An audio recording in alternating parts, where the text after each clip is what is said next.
Jefferson Pilot Sports. The basket, a single metal ring, 18 inches in its inside diameter.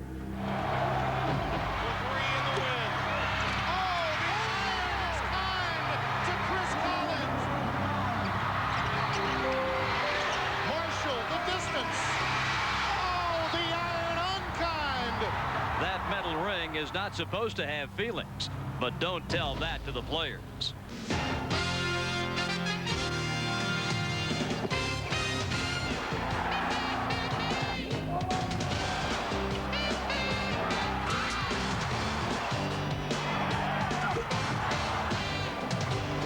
And certainly no ghosts in this old building that would affect the outcome of a game. It's NC State against the Duke Blue Devils live from Cameron Indoor Stadium on the Duke University campus.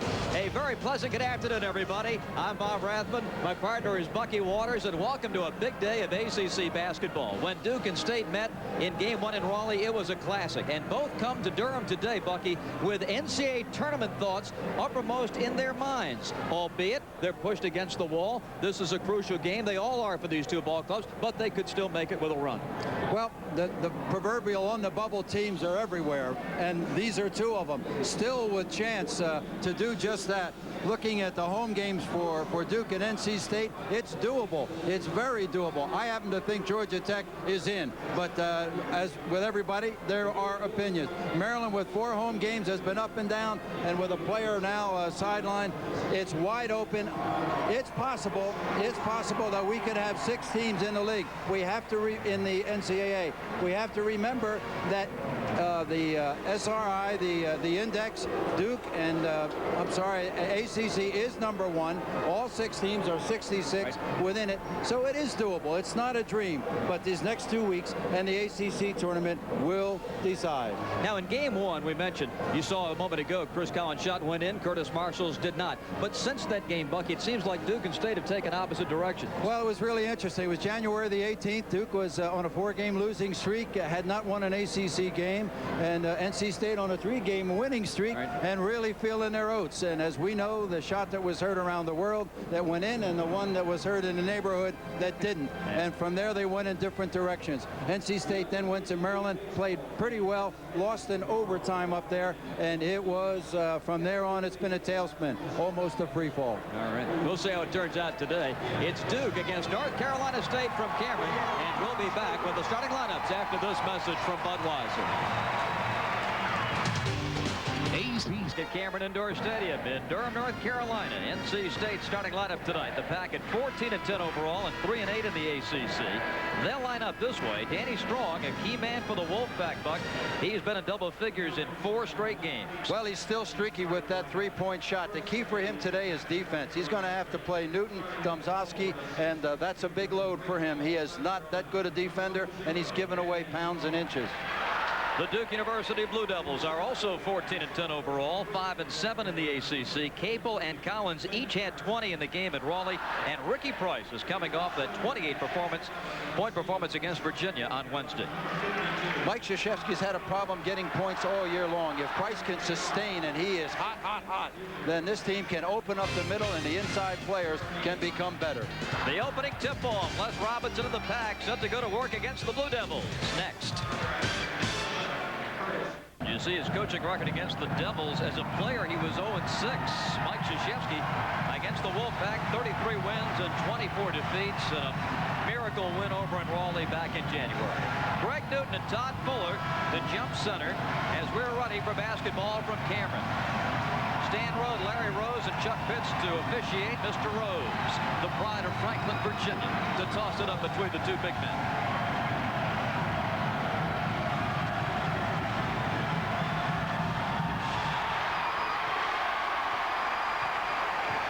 Duke was down 17 against Virginia, came back to win by 10. The Blue Devils have won 4 straight ACC games in this building. Domzowski against Strong, and Fuller rebound. Duke went right after Danny Strong. That's the matchup we talked about. Strong's got to have a long afternoon. They're going to go right down his throat. Fuller needs some help. He'll have to shoot it. And Newton rebounds. Good perimeter D that time by Duke.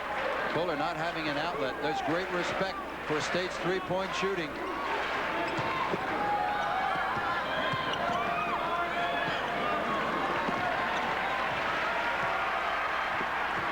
Newton backs in on Fuller. And that's a travel. Boy, some good post defense that time by Todd Fuller. Notice NC State did not double down and try to help. They just left them play one-on-one. Excellent job by the big guy. Mano a mano. Hey, that's good. I didn't realize you were a Spanish major. Oh, I thought that was French. Here's a drive by Mr. Harrison all the way to the bucket. Well, you don't see many of those against Duke. He took it right from the wing to the goal. Boy, normally the guy from the weak side has the assignment to hairlift you, and there was nobody home for the Blue Devils.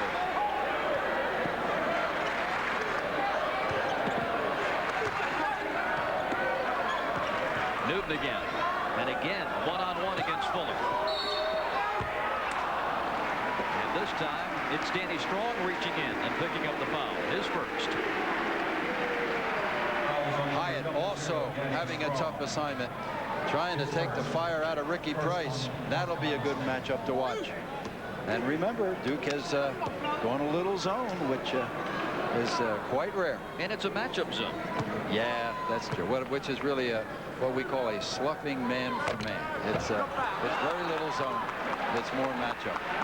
Greg Newton is playing in his 6th career game against the Wolfpack this afternoon. In the previous 5, Newton has scored a grand total of 8 points.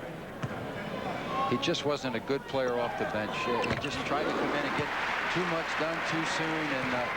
But with playing time and knowing he's going to be out there, he has really settled down and become confident. He's always had the talent. Strong. The tip blocked by Domzowski. What a terrific block by the freshman. Here's Collins. Hey, that's a travel.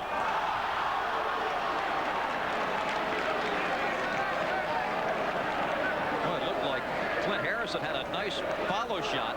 Strong taking Newton outside. Harrison right up there on the rim among all those white jerseys. Had a real good look in the tip.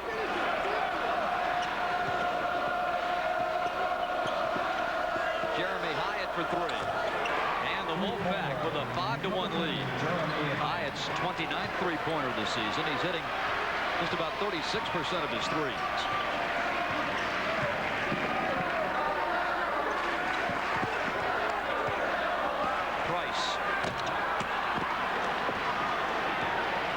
Doing a terrific job on Price early without any help. Down the lane to Fuller. Great pass from Marshall. In addition to shooting 35% from the three-point lane, Fuller demonstrating he can run the floor.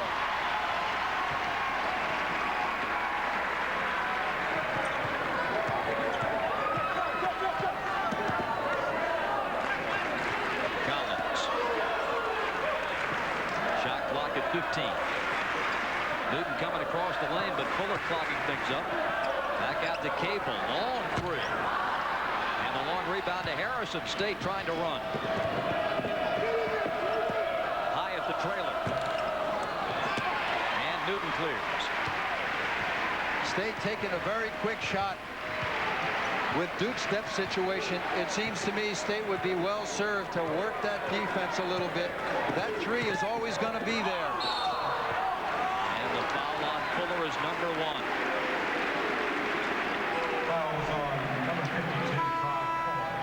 7-1 NC State, and a change for Les Robinson as Joshua Benjamin checks into the State line. And Clint Harrison, the Reidsville sophomore, goes out. He goes to the bench with 3 rebounds and 2 points. Benjamin had a terrific game in here last year when NC State just came in and took the Blue Devils apart, 77-60.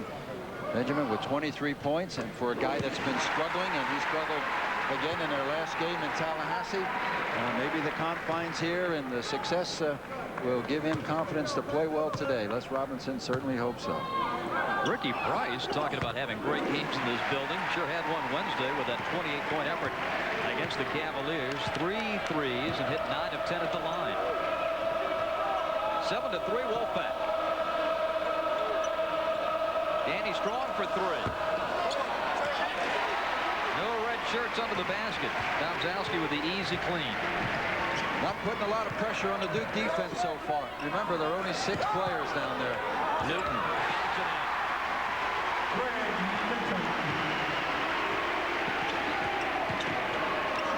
Benjamin. And that ball was kicked. So a reset of the shot clock. Mike Krzyzewski is starting on Larry Rose's here just early. Just wanting an explanation. Little bargaining for the next call. Fuller gets the offensive rebound over Collins and powers it in. And we've got a technical foul on Mike Krzyzewski. Well, Larry Rose had an earful a moment ago, as you pointed out, Buck, and Mike had more to say as the ball was going the other way, and Larry pops him with the technical. Mike also had a tee on Wednesday. He says he'll take one every game if that's what it takes. A seething Mike Krzyzewski, wondering why Collins got drilled to the floor and enabled Fuller to go to the line, not only to get the basket, now to get 2 points at the foul line and the ball. Todd Fuller with 6 points and a couple of boards here in the early going, and NC State has jumped off to an 11-5 lead. We'll be back after this from Budweiser. ACC basketball features a Big Four confrontation at Duke on the Raycom Jefferson Pilot Sports Network. The Wolfpack off to an early 11-5 lead. Mike Krzyzewski now, Buck, has received a technical foul in 3 consecutive games. Well, he's the league leader in the ACC of the active coaches, and normally he uses them with intelligence and not with a lot of what you call venom. I mean, they're pieces to be used in the chess game. Benjamin's turnover gives it to Duke. Wojo in the game now for the Blue Devils, along with Stan Brunson. Inside, Domzalski controls it. Missed the shot. Gets it back. Powers up. Leaves it short. Strong tries to save it. And Wojo has it, but he was standing on the sideline. There's great action underneath. Oh, Strong. Danny Strong was just could have really been embarrassed. First he was asleep. The ball went right underneath. Should have been a layup. Then Domzalski comes back. Fuller close to committing a foul. Watch this save now. This kind of throws it back in the red zone there. Unfortunately for State, there was a crowd and it couldn't be converted to a hoop. Not a wise move.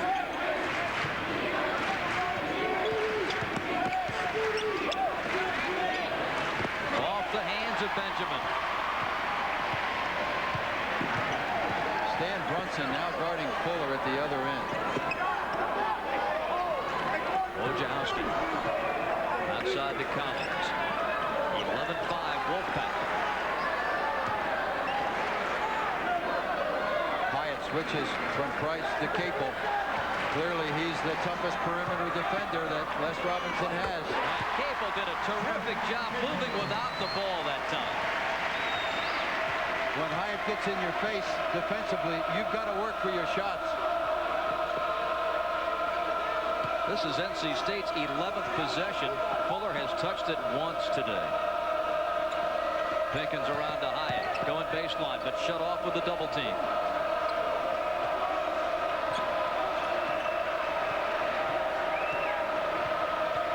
Now Benjamin through traffic, and he has it taken away. Last touched by Brunson, says Stan Rose. Now Larry Rose has better information. Hyatt was the last to touch, and the ball belongs to State.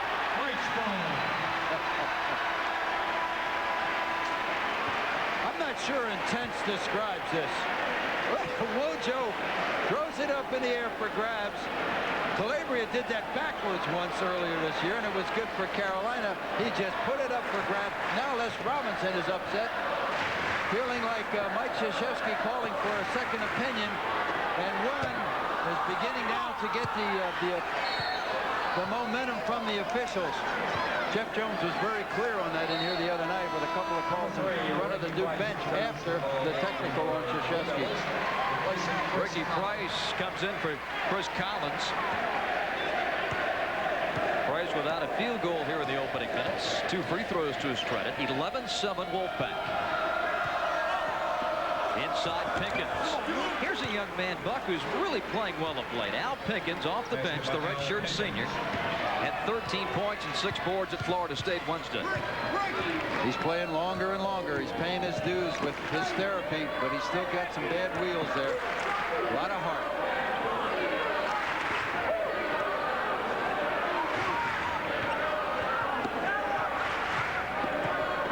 Both teams really working on the defensive end. Newton throws it up and off. And Fuller screaming for a foul, but no whistle. Newton just took two swipes. Not what you call discreet. Still the Pack having a hard time getting it to Fuller on the blocks. There it goes, and the pass was a bad one. You know, a lot of that, too, is a Duke defense. It is pressure on the ball. You know, you can give a team good looks at a shot. You can also give them good looks at beating the post. And right now, the perimeter defense for Duke has been excellent in terms of sealing off those looks, making it a tough pass. 13-7 Wolfpack.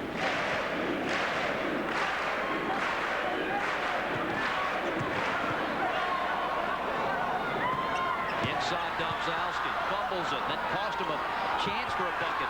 And Fuller wraps him up. It's a hell ball. And the arrow gives it to NC State. Had Domzalski been able to control that immediately, he had a nice drop step move to the bucket in progress.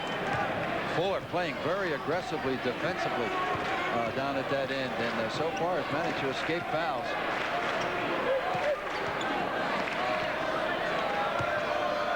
Fuller can't do anything with it this time.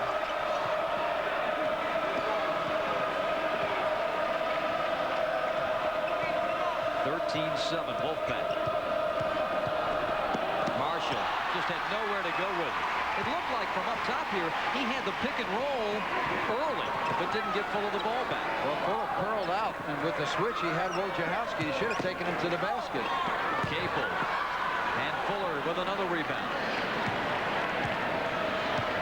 His 4th of the afternoon.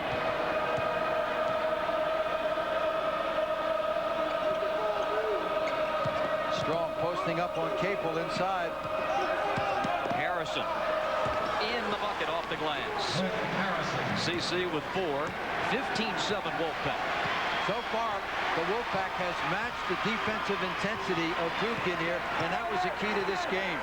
You know that Duke's going to play hard, especially here in Cameron with the enthusiasm, but State has been very assertive defensively. Boy, every shot, every pass contested at both ends. And that tough defense that you pointed out, Buck, is manifest in the field goal shooting. Here's one by Danny Strong off the window. 10-point lead for NC State. Les Robinson has a decided advantage in here. The only one he has, in my opinion. He's got some depth. If he can keep turning his people over and sustain that pressure, he's going to have a lot better chance at the end of this game. Capel, count the bucket, and a blocking foul on NC State and Al Pinkins. Here's the move down the lane. Capel taking off, really not great control. Close call. Al Pinkins sliding over there with one gimpy knee. Took the shot. A little too late. Jeff Capel, the 41st Duke player to move over 1,000 points in his career. At the line, outstanding. 80.6%.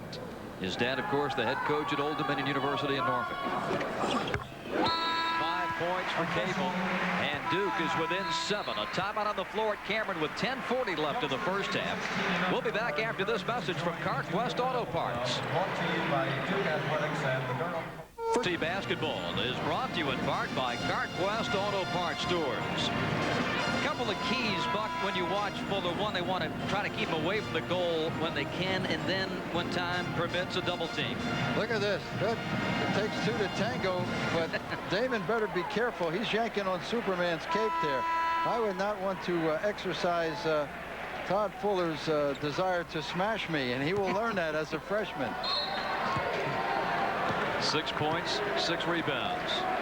The early numbers for Fuller, he had 27 points and 14 boards when these teams met at Reynolds Coliseum. Since that last break, there were 8 possessions by NC State. Fuller had 4 touches, but no shots. He's getting a little frustrated coming out with that screen, and he's basically taking himself off the lane. Taman's up Domzalski with his first foul. Duke is very pleased when he drifts toward the three-point line, because they really don't have an answer for him, especially with their potential foul problems and lack of depth.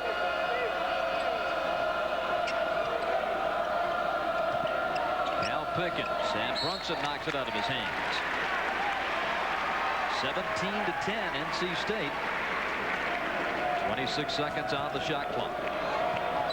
Whereas Duke was coming off that great win and another foul inside, this one on Brunson. NC State trying to pick up the pieces. They lost in Tallahassee on Wednesday 79-66, and they turned it over 25 times. But how many times have we seen during the course of this ACC season there is no such thing as momentum, positively or negatively? Just see that every day is a new day, and there's no telling what's going to happen. Well, Maryland had a 5-game winning streak off a win at North Carolina, went to Tallahassee last Saturday and got blown away. How do you figure? Collins, long 3. My goodness. Chris hits 45% of his threes. That was from deep three-point range. And a foul on Wojciechowski as he tried to get around Fuller. Shoulder pads, I think, might be in order before this one's over. But what's interesting is that the pressure that Duke is applying defensively keeps pulling State further and further out. The high pick now being set out there by Fuller is almost at the midcourt circle. And all of this is accruing well toward what Duke is trying to do. If they can just sustain it with 6 players. Todd Fuller getting a breather. Back in for the pack, and he takes it right to Newton, puts it up for grabs. Benjamin comes up with it, and that's a trap. Josh Benjamin just can't get going, has not performed well. He's tentative, and as we pointed out, played a terrific game in here as a freshman last year. 23 points. In fact, he started his career with a 29-point game. Still struggling with that confidence. Brunson, and high and on his hip, got a great pass. No pressure on the ball. The Pack led 17-7, 5 unanswered for the Blue Devils.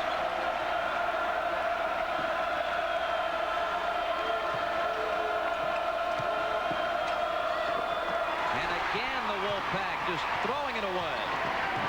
Capel. Picks up his first.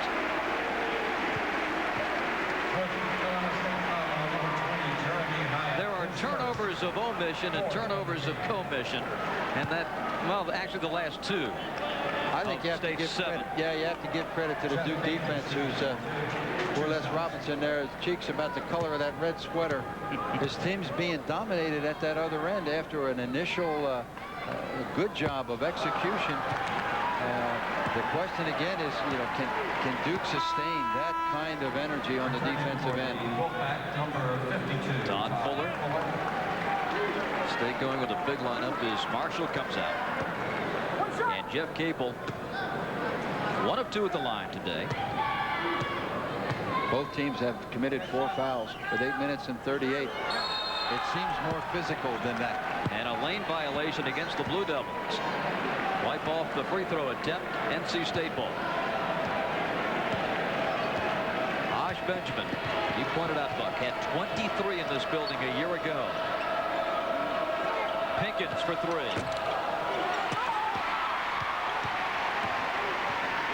NC State taking the quick 3 when they can, which for a team that's not deep is a luxury defensively. Newton up top to Collins. Collins all the way to the goal. Saw Fuller, decided to dish. And State's coming the other way. Harrison back to Hyatt. There's another quick 3. Rebound. Pickens lost it. It's out of bounds to Duke. 7:56 remaining in the first half. The Wolfpack by 5. We'll be back after this message from Budweiser. Bucky Waters mentioned earlier about the Duke depth or lack of it. The injury factor has been a big one here at Duke this season. 50 games missed total because of all the injuries and the academic problems for Tony Moore. Christensen is dressed. He practiced yesterday, but did not play in the Virginia game. Not expected to see action today. It's really tough to adjust to that once the season starts. I mean, if you know you got certain limitations when you start practice or before the season, it's a lot easier to adjust. This has been a series of Band-Aids, but somehow the Dukes have managed to keep a lot of emotion in what they're doing, and they have survived. Duke is 4 of 16 from the floor as Jeff Capel draws his first foul of the afternoon. NC State would be well served to take that ball to the basket, again with the depth problem, really putting pressure on the Duke defense. And then before they take that three, I think they'd be wise to really work that Duke defense a little bit and just to wear them down. Jeremy Hyatt, a 73% foul shooter and 93% in the ACC. The former All-State quarterback and defensive back in high school down in Jacksonville comes back to hit this one, his 4th point of the ball game, and State leads it by 6. Jason Sutton now checking in for the Wolfpack, and it's going to be Harrison to go out. 18-12 Wolfpack. Price has been silent so far, and airballs one out of bounds. Oh. Wide right. He's 0 for 2.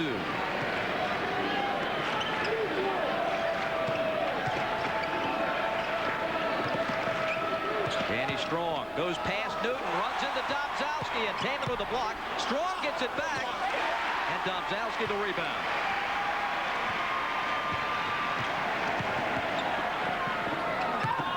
Capel back to Collins.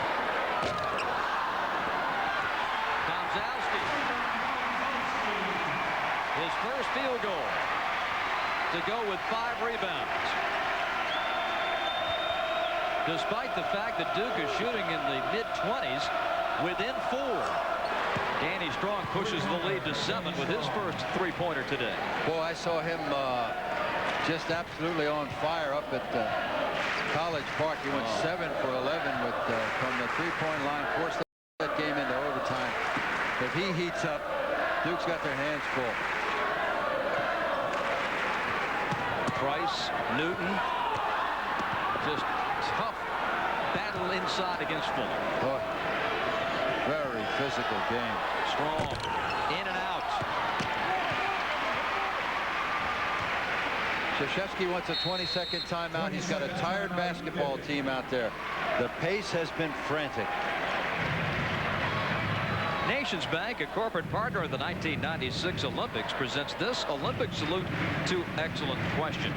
Who are the 2 active NBA players who have played on an Olympic gold medal team, an NCAA and NBA championship team? We'll have the answer a little later during our broadcast today from Duke. Well, the shooting numbers for the Blue Devils, Bucky. Price 0 for 2, Collins 0 for 2, Newton is 0 for 4, and Price, it looked like on that last possession just a tad gun shy after that air ball. He can't afford to be bashful. He's been hot, and he's got to stay hot if Duke is going to achieve their postseason goal. Capel was 7. How much does a game like Wednesday night that Duke played against Virginia take out of a team that's particularly limited in physical resources? Well, you know, Duke was criticized early for having leads and blowing them, but this is one time they were down 12 at the half, and for the first time after 16 times of not being able to come from behind when trailing at the half, they managed to put forth a great effort. Yeah, I think it did, but they're playing at home and they're well conditioned. I don't think that's as big a factor. I just don't. I think State's really matched their intensity today. Jason Sutton with that last personal. Marshall comes back. Hyatt, Fuller, and Strong up front for the Wolfpack. We watched practice yesterday. There was plenty of bounce in the Duke legs. They really took it easy on Thursday after that tough game with the Cavaliers.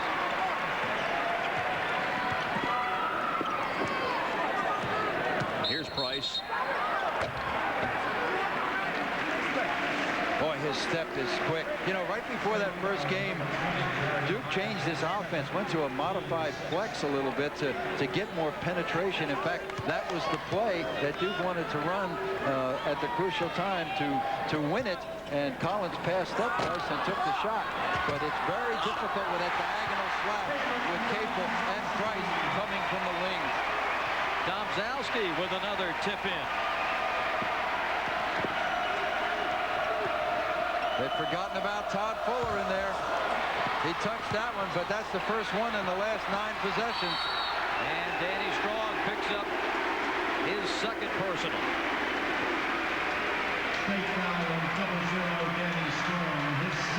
And with that, Duke moves into the bonus. Look at this. Nobody can get a fork in it. Well, it definitely had a first down there. Definitely had a first down. Strong saying, well, what do we got to do to get a foul here? Chris Collins was quoted yesterday saying, we have to play every game like we have no more chances. At 14-10, Duke can ill afford a loss at home to the Wolfpack and entertain NCAA thoughts. Tournament, of course, notwithstanding. Brunson, great help on Fuller. The old soccer player, he's quick. Don't sell him short in there. At 6'7" with quick feet, that can give a big, strong center like Fuller more trouble than another 6'11" guy. And Price picks the pocket of Marshall. 2-on-1 with Capel.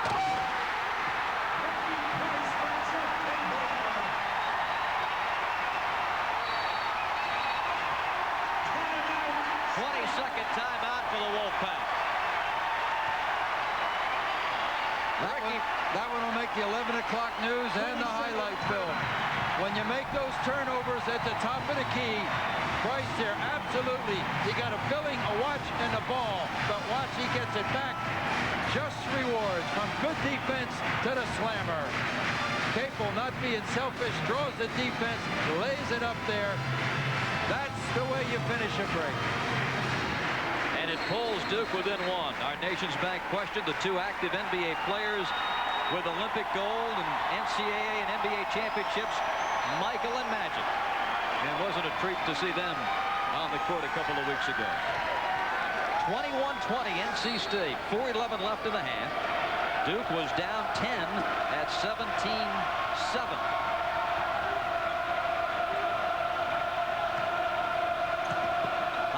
Kicks it out to Harrison. Hold everything. We've got a foul, I believe, on Hyatt.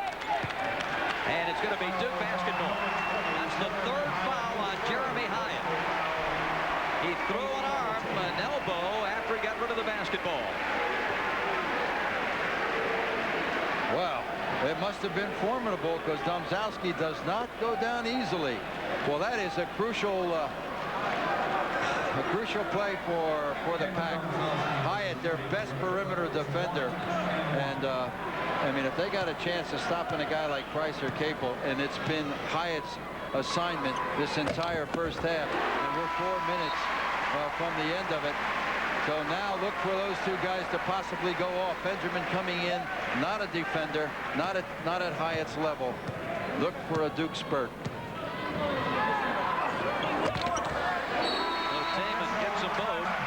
Duke has taken the lead by 1.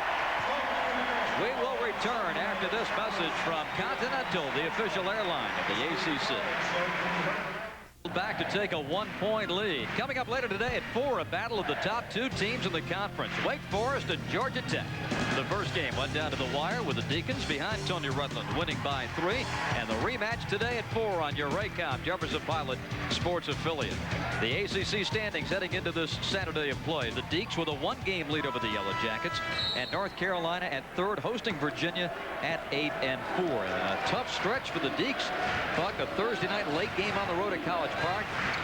Flying right over Winston, going right to Atlanta to get ready for the Jackets.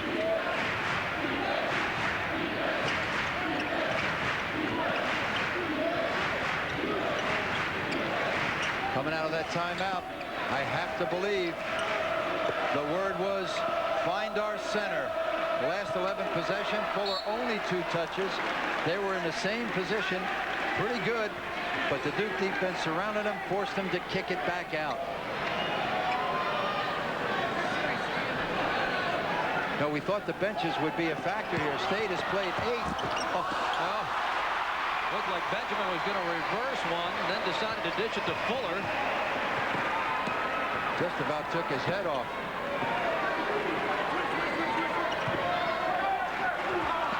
And Brunson can't handle the pass. Benjamin's lost. He's absolutely lost. He made a foolish play at this end. All he had to do was just give it soft to the big guy down there on the switch. He didn't know who he had. Boy, a ton of turnovers for the Pack. We mentioned they had 25 at FSU Wednesday. And it turned into 24 points off of those 25, which did him in Tallahassee. Duke foul on number 3, Ricky. First foul on Price. Conversely, Duke only 6 turnovers against Virginia, a critical stat in that game.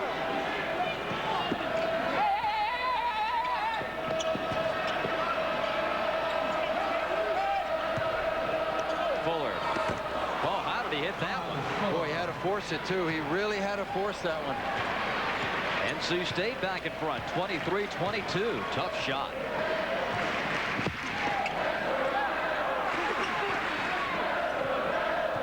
Benjamin on Price. Look for Duke to exploit that one.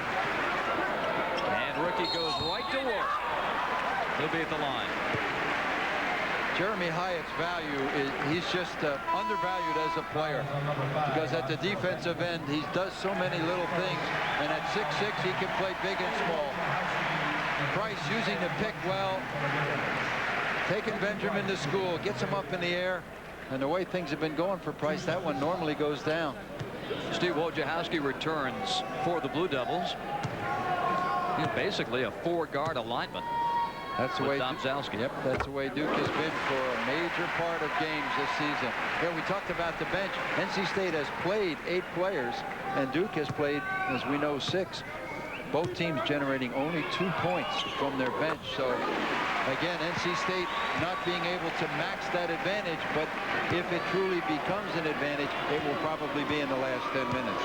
The 6 men that Coach K uses could truly be called the Iron Dukes. They'll play all 200 minutes. Benjamin posting up on Wojciechowski underneath, but the pressure on the ball was so good, they couldn't find him. Fuller, Marshall, Harrison out front. Duke leading by a point. Coming down to the end of the half. A 3-pointer won't go. Benjamin puts it in. You know, Fuller sets that high post screen, and then he's flaring out, and he's not getting the pass back for the jumper. And then when the ball goes up, he's not on the offensive board. He's got to seriously think about getting down in the paint. Capel was out of bounds. NC State ball. Good defense that time by Clint Harrison. You know, Harrison just hasn't played as well as a starter as he has coming off the bench.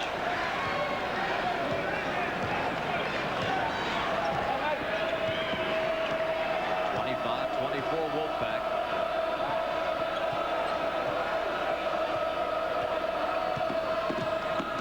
There goes Fuller again to the 3-point line.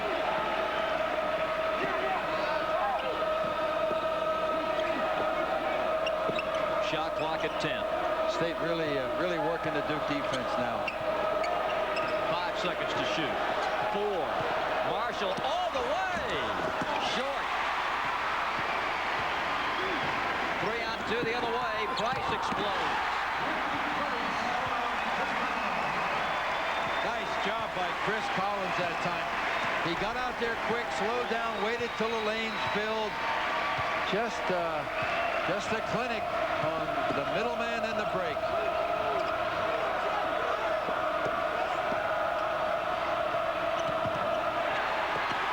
Fuller had the idea of getting it to Pickens. Now the Pack coming the other way, and Fuller baseballs it to Benjamin, and he misses the jam. And Wojo has it go off his foot out of bounds. I don't know where Benjamin is, but he isn't in Cameron Indoor Stadium. Number 10. And that's just not one play. He turned the ball over the first time he got it. Just one of those days. 35 seconds left in the half. State trying to recapture the lead. In it goes to Fuller, and the lefty leaves it short. Duke wants the final shot. Stay tuned at halftime when Dick Vitale presents the DirecTV Dish Out the Winners sweepstakes.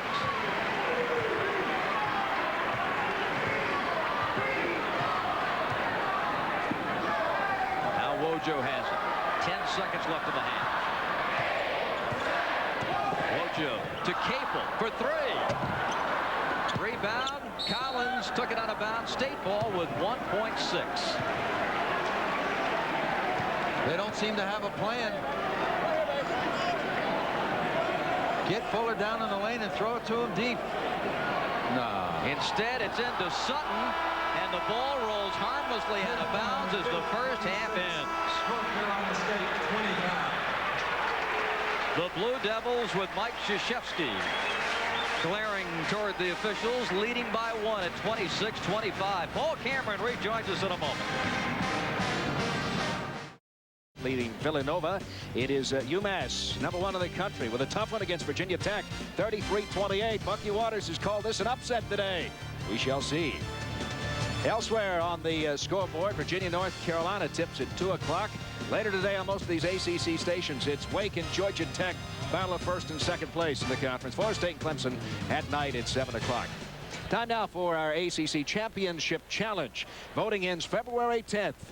Has ended February 10th for this contest, where you had a chance to pick the ACC's regular season title holder. The winner will be announced during ACC tournament coverage in March and will receive a trip for 2 to the 1996 DirecTV Grade 8 tournament. Here's a look at the current ACC standings. You see, Wake Forest and Georgia Tech, I mentioned, battle for first and second. 9-2, the Demon Deacs after the big win this week at Maryland. North Carolina is still in there at 8-4. Maryland 5-6. We will continue with halftime. We're nearing the second half tip. We'll be back to Durham after this.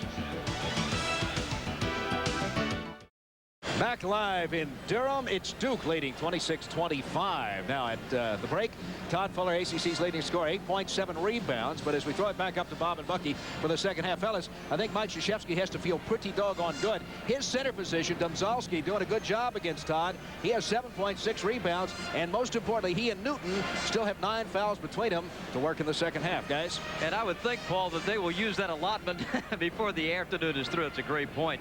Indeed, in this first half, Fuller didn't touch it that often, and Domzalski had some good contributions, Bucky, particularly at the offensive end. Well, you know, State has difficulty containing the 2 big guys. We said right on that Strong would have a difficult time in there, and Domzalski was very assertive. 6 points and 7 boards. That's a tremendous performance. He's on his way to career highs. Fuller just, although he had 8 points, he only had 1 offensive rebound. You see it. And that, with the fact that State only shot 37%, means he's got to stay in that lane and get on the offensive board. Duke really doesn't have an answer for him. Ricky Price with a great strip. Now it's 2-on-1. It's to Collins and back to Price. And this is what Duke has been able to do just because they've sustained a great effort on the defensive end.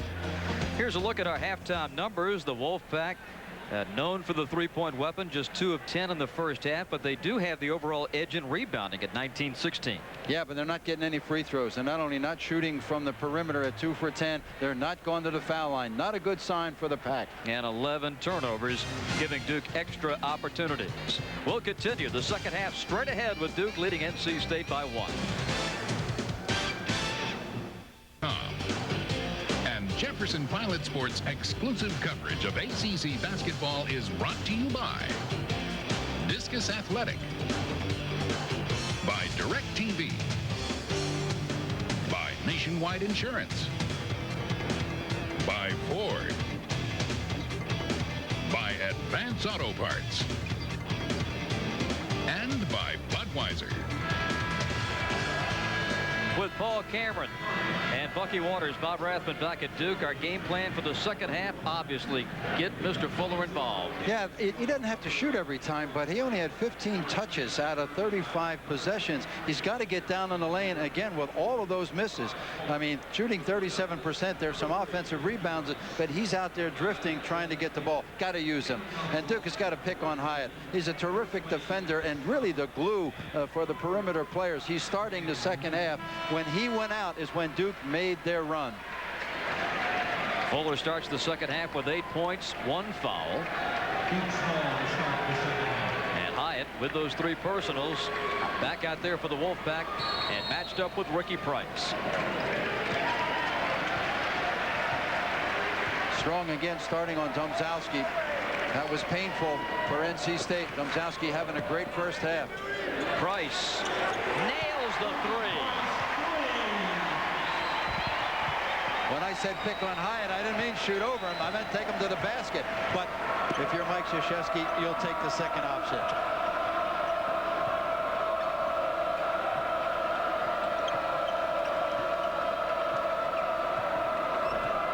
At the other end, Price is matched up against Harrison. Now Strong dribbling past Newton. The floater is good. Tough shot.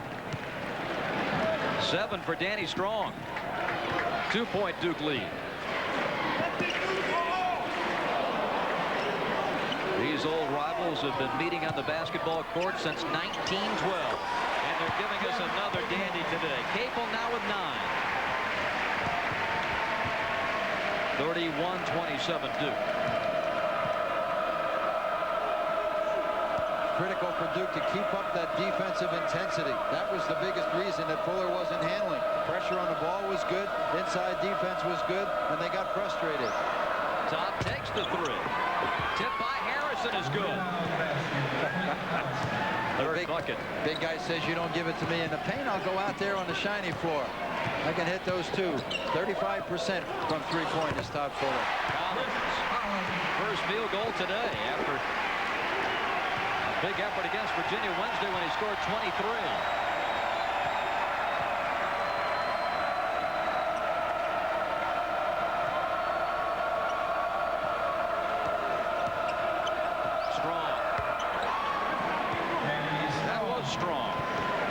Left hand. 9 for Danny. We talked about shooting percentages in the first half. 33 and 37. Both teams coming out smoking. Capel. And pass Newton out of bounds. Well, I can tell you what caused that. Newton trying to support the body weight of Todd Fuller and hold his position. And when the pass came, he just couldn't get away from that wall. The 8th Duke turnover. Blue Devils had a season-low 6 against UVA Wednesday. And Domzowski with the push. Second on Taven.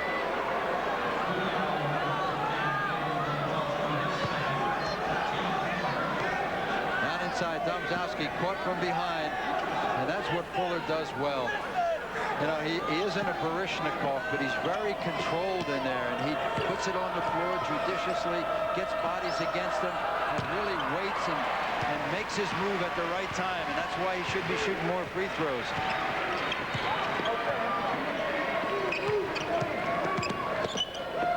Collins. And Fuller is guilty of a push. And that's the second personal on Todd.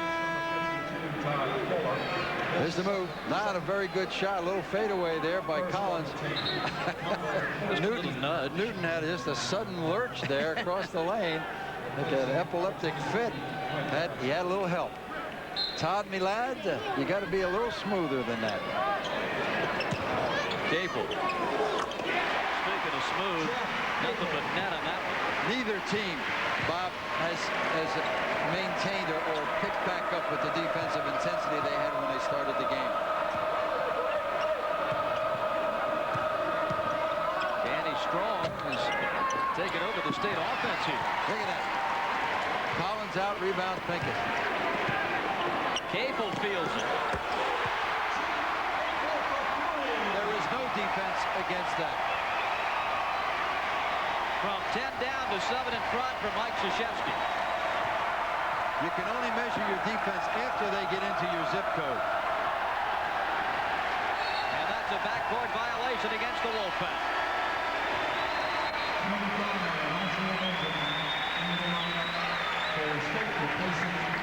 Things starting to get away from NC State here. Les looks at that scoreboard, knows he has a TV timeout in 35 seconds.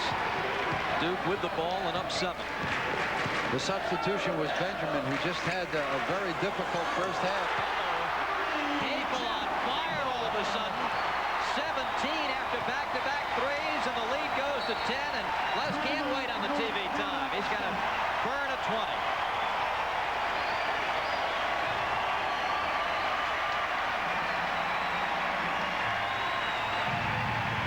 Back-to-back threes for the Fayetteville junior. Oh, they're just giving him time and space. Right now, you got to chase him down, make him put it on the floor.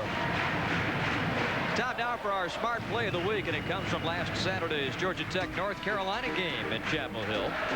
The Yellow Jackets have the basketball, and Matt Harpering with the shot from three-point range and follows his own miss, finding a seam in the Carolina defense to score it.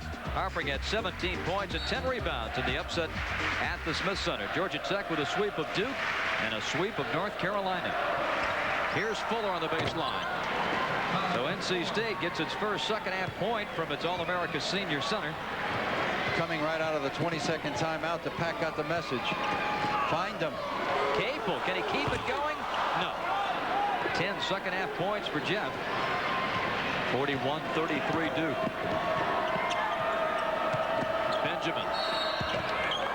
And Collins with the push. Foul is on Duke's number 20. First on Chris will send Benjamin, a 68% foul shooter, to the line. Hodge had those clutch baskets late in the game against the Tar Heels at Reynolds. A game where he scored 14, had 5 assists and only 1 turnover, but since back in the throes of a slump. 4 for 12 against Virginia from the floor, 3 for 7 at Arizona State, and 1 for 5 Wednesday in Tallahassee. Just his 3rd point today. Benjamin hits them both.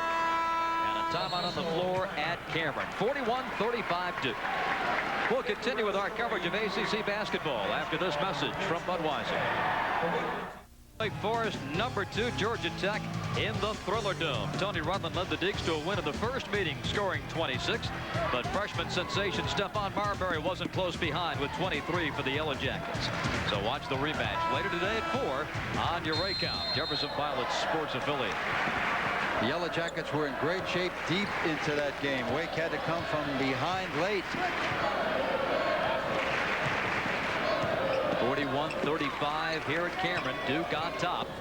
Price against Hyatt, and now a foul on Pinkins guarding Domzowski.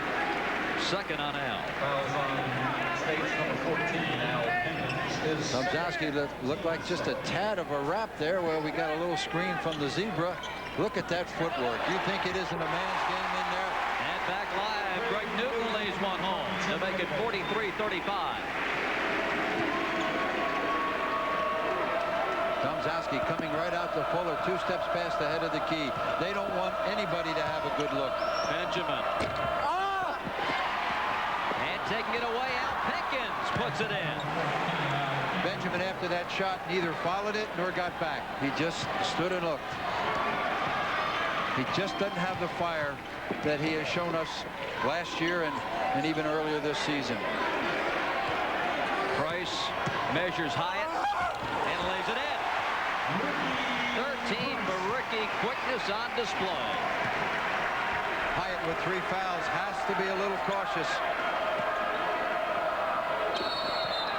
And a foul called, and it's going to be on Domzowski as Fuller hit the deck.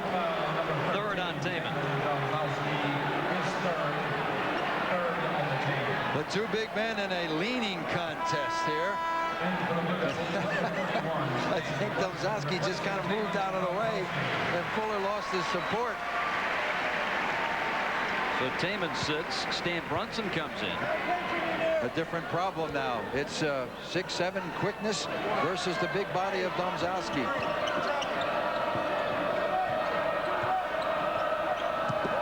Benjamin inside Pinkins. Newton smothered it. Pinkins still put it in. Little comeback here by the Pack, remembering now this depth situation. If they can stick around and be competitive right into that 7-8 minute mark, and also down to 5, they're an excellent free throw shooting team at the end of a game. 80% from 5 minutes down, so that's a factor. But they got to play hard right now to be in a spot to use that, and it's going to be tough. because Duke is explosive, especially in this building. Ivan Wagner with the push, his first. 45-39 Duke, 14-13 to play.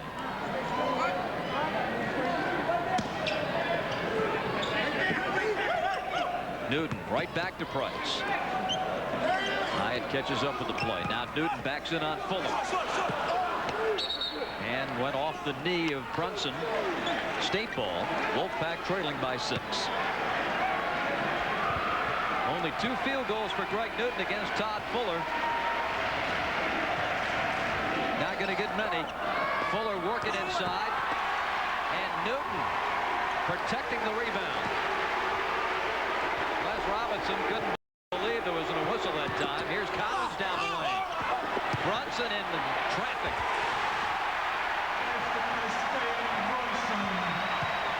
Pretty big swing right there. Oh, boy. Fuller just right looking down. Couldn't get the conversion. Really teething on the rim. And Collins getting up something soft that turned into a basket. Benjamin hits a 3 to pull the Pack within 5. 13:21 left. We're starting to see that intensity that we saw at the beginning of the game. They didn't have it coming out of the locker room. Price. Brunson to Collins. Shovels to Newton. Terrific interior passing that time by Duke. Collins has really developed as a passer. Fuller gathers it, puts it in. Tough 2 for the Charlotte senior. He's got a dozen points. And Duke takes a 20-second timeout with 12:44 to play in the ball game. The Pack's not gone away. They've gone back to Fuller, who's #1 in scoring, #2 in rebounding, and they've decided that they're going to win or lose by putting the ball in his hands. I think it's a great decision. A lot of good things will come off of that.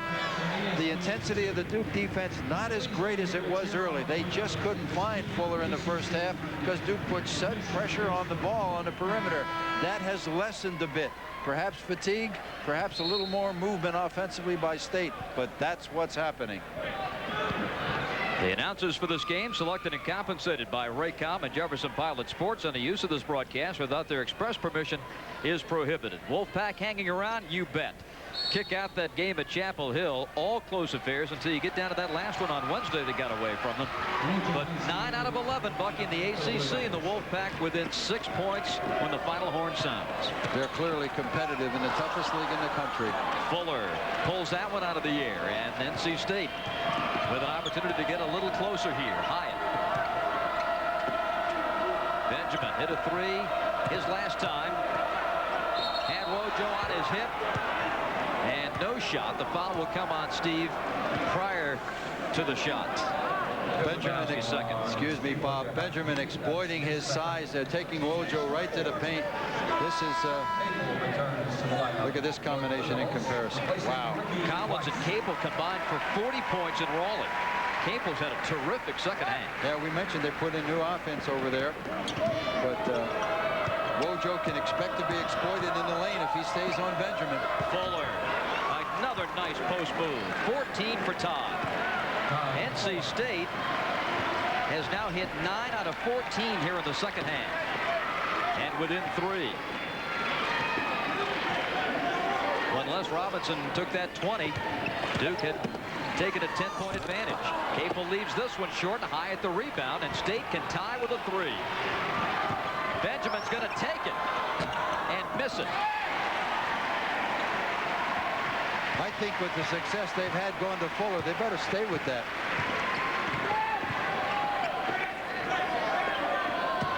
Capel with the fake, the fire, the miss. Brunson and a foul on Benjamin on the reach in. State foul on number 5. Fuller down at Tallahassee. Number 20. Only had 7 shots, 4 for 7. Went to the line 9 times, but a similar problem. He's got to have it. 49-46 Duke, and a timeout in Durham. Duke lead stands at 3 as Coach K goes over things in the huddle.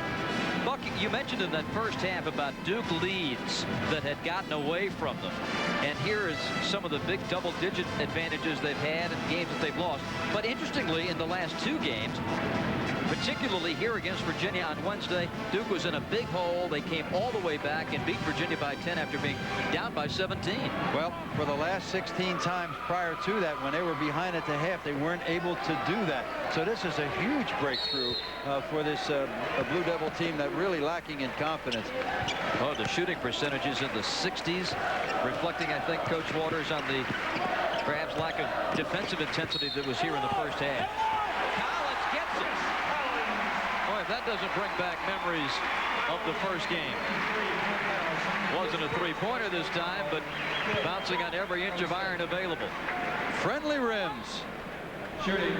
Chris Collins getting very smart. No longer is he just flying to the basket. Felt the contact, took it off, and that must be a new dance. I'm not familiar with that. Is that called the hippity hop, or what is that? The guy's got good batteries, I'll tell you that. Domzalski back to Collins for 3. Somebody can't. Whoa, Joe, let's see. Steve was last to touch. Boy, everybody for the Pack watching it. All right, it's an old theme, but I think Les Robinson would agree with me. 3 of the last 4 touches for Todd Fuller were scores, and I think that's what the Pack has to go back to. He doesn't have to shoot it every time, but he'll create something for the rest of them. Zone, the Devils in a matchup zone. Wagner. Tip, no. Still loose in the lane, and now a held ball. The arrow as Chuck Fitz untangles the players. Be interesting to see how NC State attacks this zone. Many teams all of a sudden go into a perimeter mentality, and they think in terms of the outside shot and around. But the better teams penetrate either with the pass or with the dribble. State ball. They have the arrow. 51-46 Duke. 10:52 left.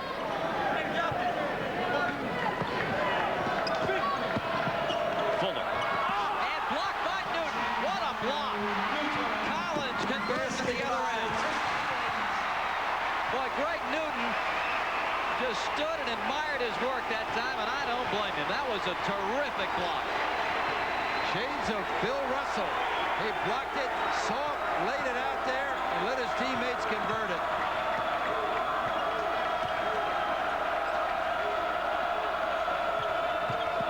Harrison, strong for 3 over Collins, good. Second 3 for Danny. Curtis Marshall, not a factor in this game. Has not scored.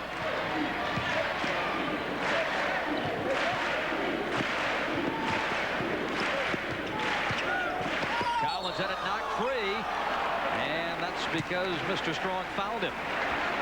There it is. Great timing, the great time. Look at Newton hollering back there. Just an emotional play, well timed. Todd Fuller I think he underestimated the big fella behind him. Just a little soft baby hook. He gets away with that one most of the time. Newton's got good hops, and that time he used them. Capel. And Fuller is there to claim it. You have to admire the stamina of these two teams, particularly Fuller and Newton and Domzalski. I mean, they've just been battling all afternoon. They sure have. Newton was all over Fuller that time, coming over his back. And Domzalski with his 4th.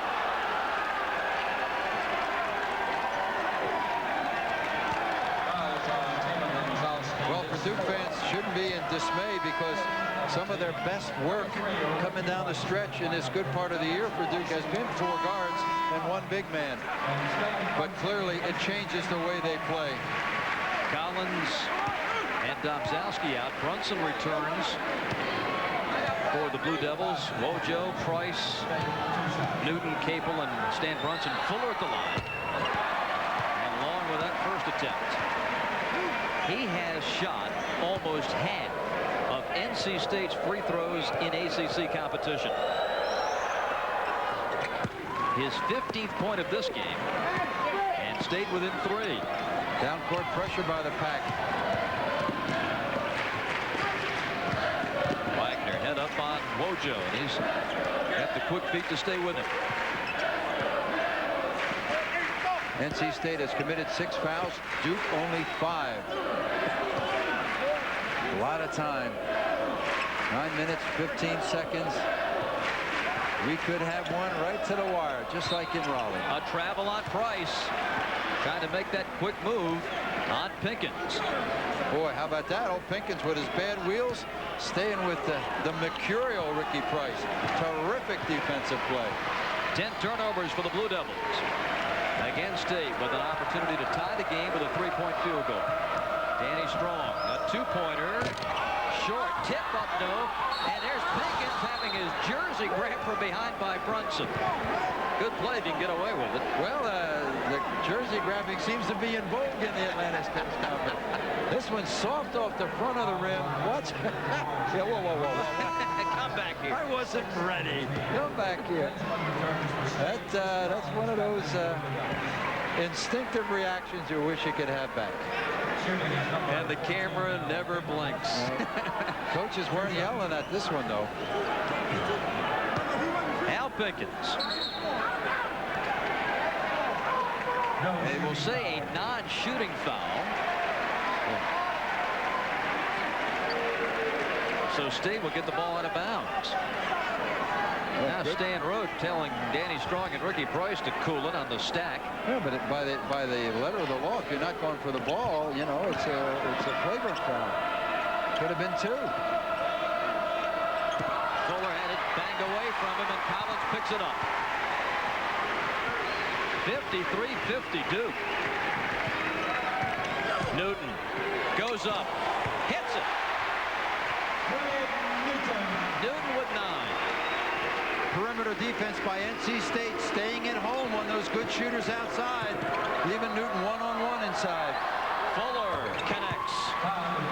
17 for Todd. 55-52. Blue Devils by 3. Collins needs some help getting it in, and Capel coming up, and he's fouled by Benjamin 75 feet away from the basket. And that will put Duke into the 1-and-1. His third personal foul. Hyatt, who picked up 3 fouls in the first half, coming back now for NC State. Now Pinkins gets a breather. Capel started this second half like a house of fire. Hit 4 in a row, including 2 threes. But he's gone 0 for 3 from the field since.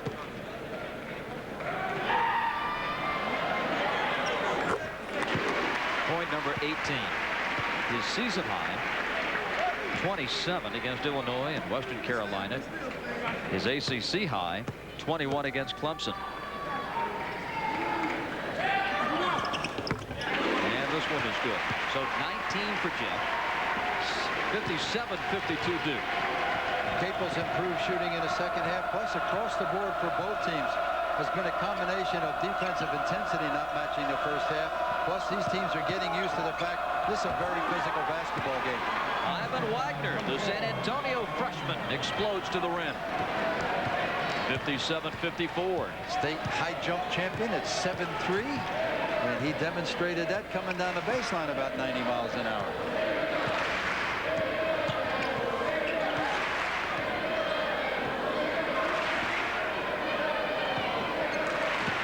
Price, Brunson. Shot clock under 10. Capel fakes, drives, kicks to Collins, big 3, no good. But Capel the offensive rebound. Duke another opportunity, and now Mike Krzyzewski wants a timeout. 7:18 remaining in the ball game at Durham, and the Blue Devils leading NC State by 3. Now this from Budweiser. Whether it's a t-shirt game. 3-year-old rivalry on ACC basketball today between Duke and State on the Raycon Jefferson Pilot Sports Network. Bob Rathman, Paul Cameron, Bucky Waters, happy to have you with us this afternoon. In Duke's last 4 home games, you see Domzalski breaking out of the huddle. Duke has beaten Florida State by 20, Maryland by 10, Clemson by 30, Virginia by 10, Today, Buck, a different story. A 3-point game, and we've been given every indication this one's going to go right down to the end. Les Robinson uses the analogy of boxing as they can't knock anybody out, nor can anybody knock them out. And it's pretty well held up with few exceptions. Newton again, the fadeaway. It's been an effective move against Fuller. Double figures for Greg with 11. Benjamin all the way. Dumps to Hyatt. A three-pointer over Newton.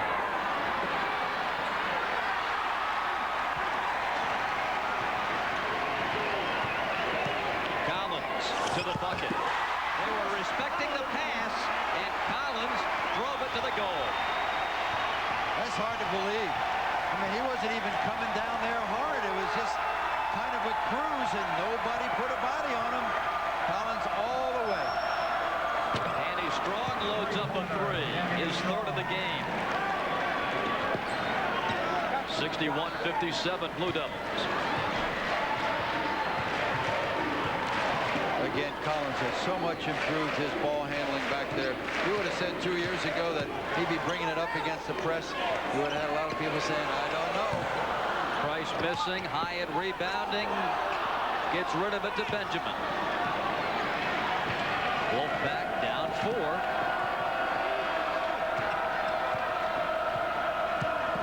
Hyatt. Fuller open in the lane. When State's look best, they've made him a threat. Capel. 22 for Jeff. And 3 big threes in the second half. Benjamin not respecting, just kind of looking at him, gave him space, and he paid. And Newton with the push. His first foul today. You'd have a hard time convincing Les Robinson and Todd Fuller of that fact. Nudie has been very active. Harrison and Pinkins return. Hyatt takes a seat. Benjamin also going out. As Todd Fuller steps up to the foul line for the Wolfpack. Not only is he a great free throw shooter, but it stops the clock. Fuller was 12 of 12 at the line in game 1 against Duke and Raleigh. His numbers today add another point to make it 64-59 Duke. Soft pressure now by the Wolfpack. Benjamin on Capel.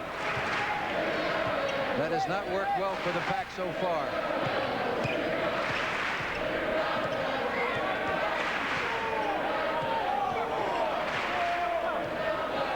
I'm sorry, that's Harrison. They made the switch. Duke out of its 1-4 set. Collins to Price with the shot clock winding down. Price down in a heap after scoring. Ricky with 15. Boy, when he takes off, it's awesome. Strong nails another three. His third of the second half. Danny with 18 for the game. 66-62. Your basic streak shooter is streaking. Keeping State in the ball game. Capel also with the hot hand. Strong rebound from Fuller. Domzowski went down. Pops back up. Meanwhile, Danny Strong block. Oh, no, they say it's a charge on Danny Strong. It's his fourth. Boy, there's a big whistle that goes against the Pack. There was nobody backing up the defense that time. Let's look at it. Very close call. Looked like Capel moved into him to me, but we had the benefit of replay. Timeout with 4:05 to play. Duke 66, NC State 62. We'll be back. Leading NC State 66-62. The inside play has had our attention most of the afternoon. You see Domzowski looking in on what Coach K has written on the board. Here's our center comparison. Fuller with another double-double. And the Duke inside people. Domzalski has guarded Fuller on the defensive end. Newton has taken it to Fuller on the offensive end. One thing that skews that stat, though, is that those two guys have been in there a lot at the same time. So there are more minutes being fed into those numbers, but it makes the point. And right now at 4:05, remember that stat now. NC State in ACC competition is an 80% free throw shooting team under 5 minutes. I wouldn't be surprised if Duke goes a little zone and tries to make sure that State stays off the line and doesn't stop the clock and exploit that fact.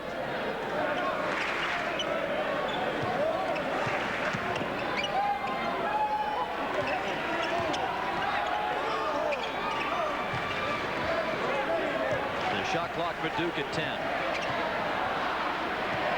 Pinkins on the Wojo. Collins. And Pinkins clears to Marshall. Boy, Pinkins on Wojo. It looked like a real mismatch. Wojo didn't put it on the floor and take it to him. Pinkins taking it to the glass. 8 points for the Georgians. 66-64. Boy, the pack just keeps coming back.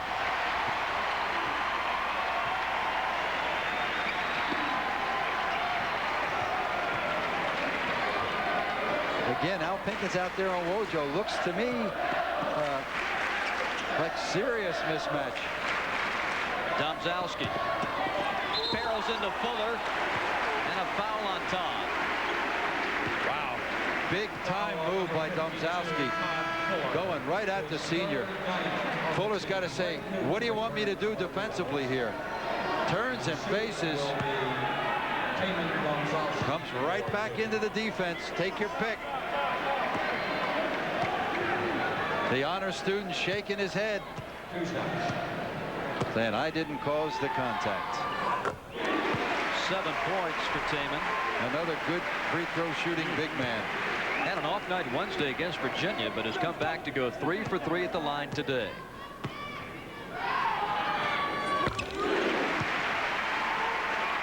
For Taman. 4-point Duke lead. Curtis Marshall, who has yet to score, on the floor now for the Wolfpack. Jeremy Hyatt still on the bench.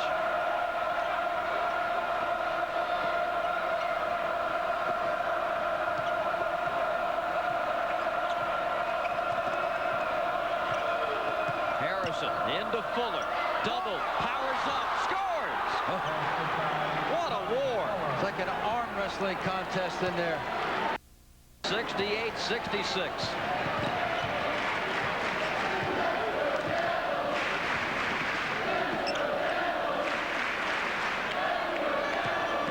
Capel floats it up and off. Tip, no. Rebound to Pinkins. The Wolfpack with a chance to tie with a 2, take the lead with a 3.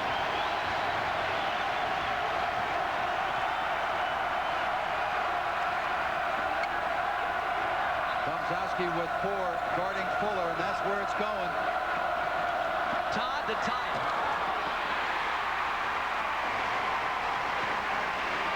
I think Todd Fuller would like to have that one back. Why the fadeaway? He's been so effective at taking it to the hoop and drawing the fouls.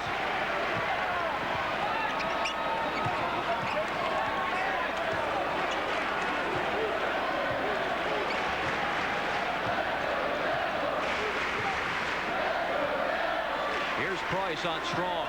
Goes right past it and puts it in. Danny Strong just punched his ticket. That wasn't even Matador defense. That looked like the maitre d'. Where would you like to be, sir? Newton blocking on the baseline. Picks up his second. 66 ticks left. Duke by 4, and the pack moving to the line. Les Robinson trying to utilize Strong's offense in the hot hand, but finding him a liability at the other end of the floor.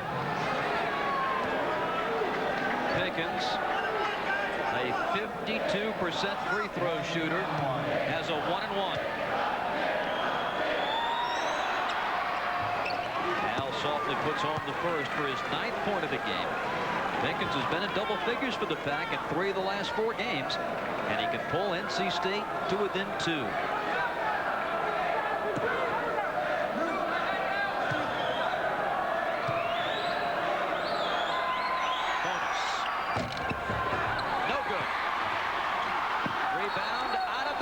State. The ball hit the end line, and it belongs to the Wolfpack with 1:04 to play.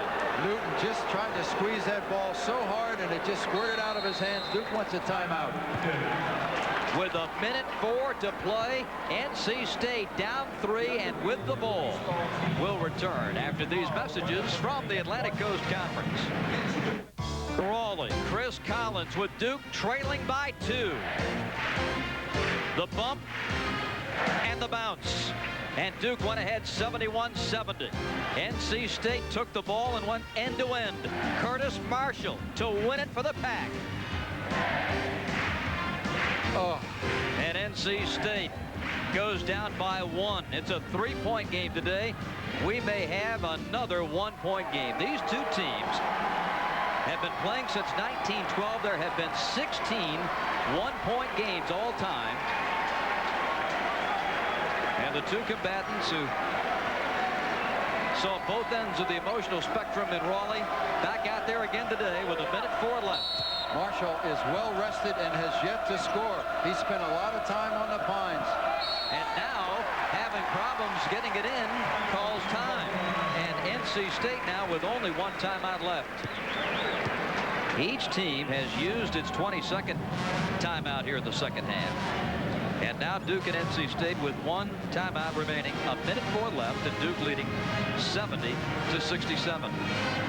Well, clearly, the Wolfpack doesn't need to force any threes. I still think they need to go down inside with Todd Fuller there as a presence. He either draws a crowd and creates the openings for everybody else, or if they get the ball to him, he has definitely proven he is strong enough to take it to the basket and go to the free throw line. Remember that stat. This is a very good free throw shooting team. I don't think they need to be quick triggering up a lot of outside shots. Not yet. And in terms of clock management, we'll talk about it after we look at these close calls. The Wolfpack, it just seems like game after game, they go right down to the wire.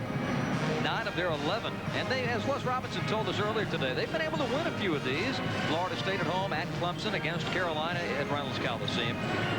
But they've got the ball, and you look at the time remaining, Bucky, a fresh 35 on the clock. The Wolfpack realizing it will have 2 possessions. Duke will have 1 in a best case scenario. Yeah, when you look at the three-point shooting as well, State only 6 for 20 for the game. Strong had that hot little streak, but it has not been a good perimeter day for the Pack. And as we know, they've really relied on that. What's paid off for them is going down in the paint, and I think that's where this one will go. Duke, by the way, was 4 for 15, or is 4 for 15 from the trifecta arc.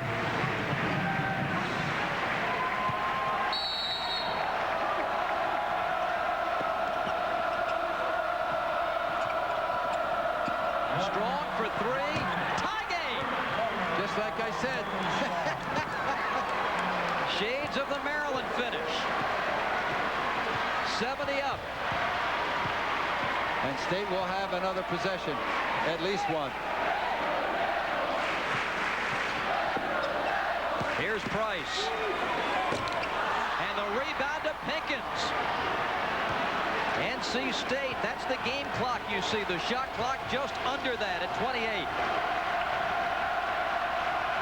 Tied at 70.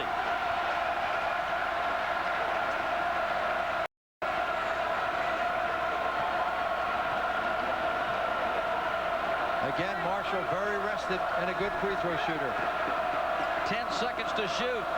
Pack brings Fuller high. Marshall drives to the bucket.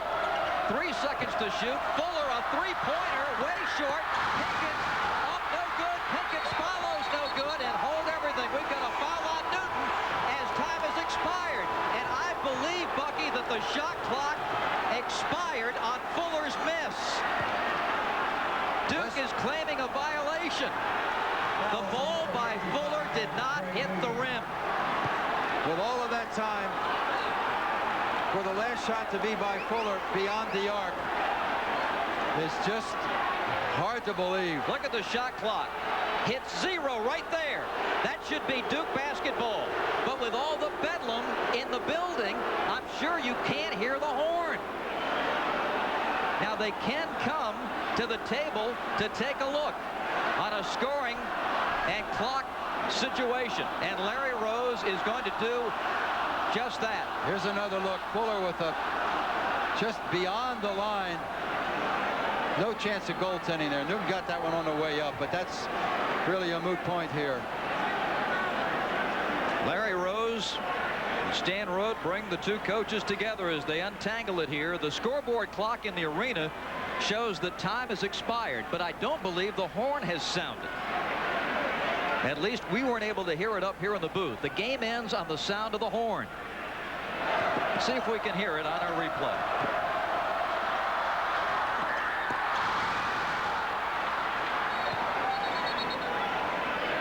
I could not tell here up here in the booth. I couldn't either. Oh my. These two teams love the drama. A heartbreaker in Raleigh for State on a ball that made 5 touches on the rim before it went down, and then a clear layup at the other end that wouldn't go down, and here we are again.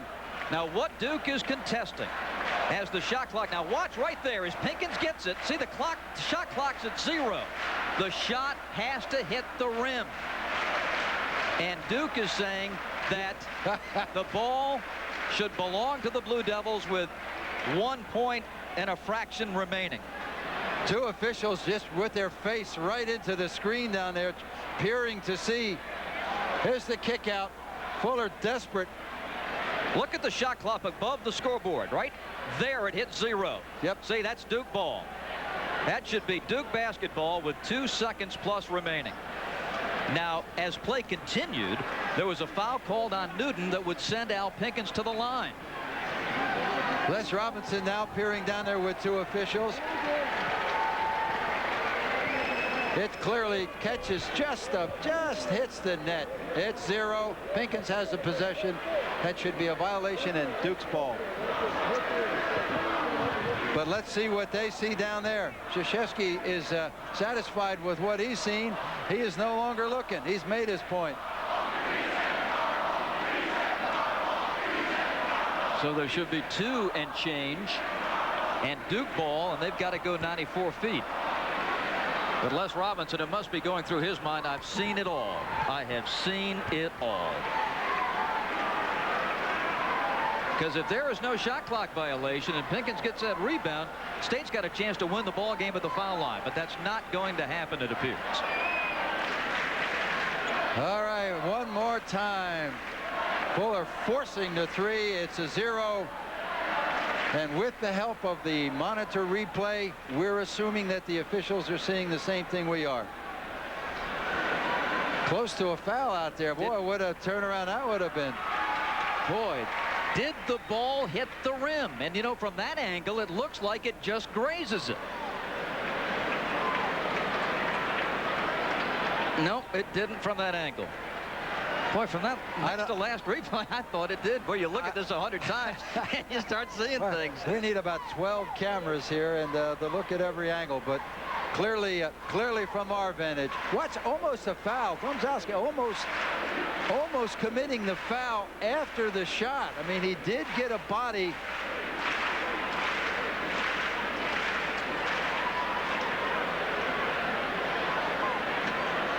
Okay, we've seen it. Let's play. Well, make a decision and let's go.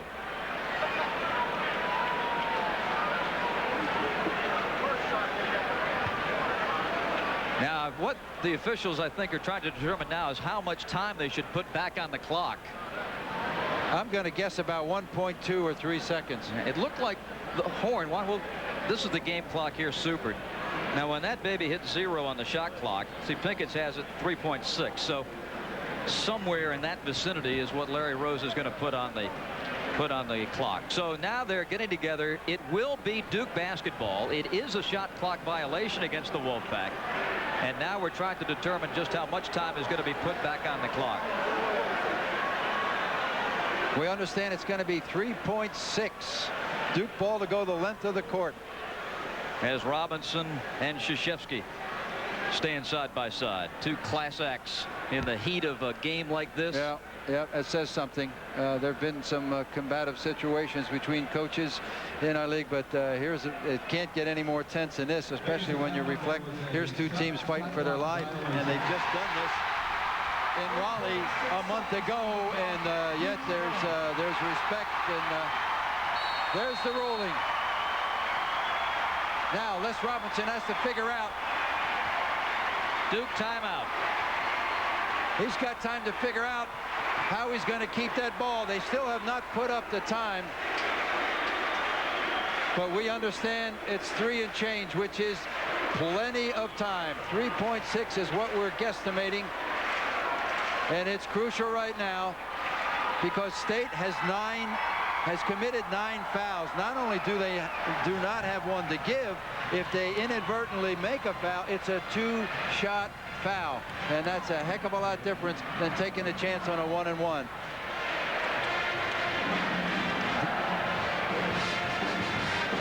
Danny Strong of NC State hit a 3-pointer to tie this game. Duke, on its next possession, missed its shot, and then NC State had the last shot, and it turned out to be a 3 from Fuller.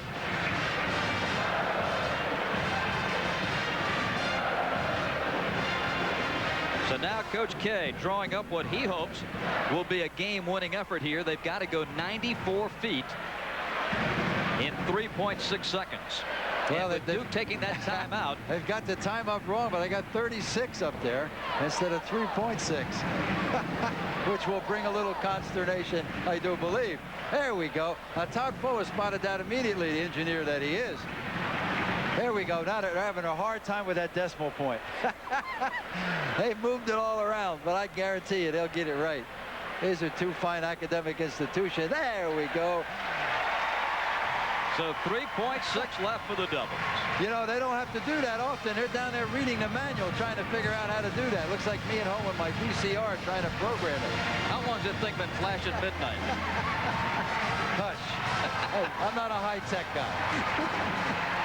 All right, now Les Robinson is still trying to make a verbal point here. Let's look at the deployment now. Capel and Price are at midcourt on the wings. Newton in the middle. And the real point guard, Wojciechowski, is way back. I'm looking for some sort of a long thrust. I don't think Duke wants to put the ball on the floor and try to dribble it in 3.6. Les is writing something and has handed it to the scorer and timer. You see, he has written a note.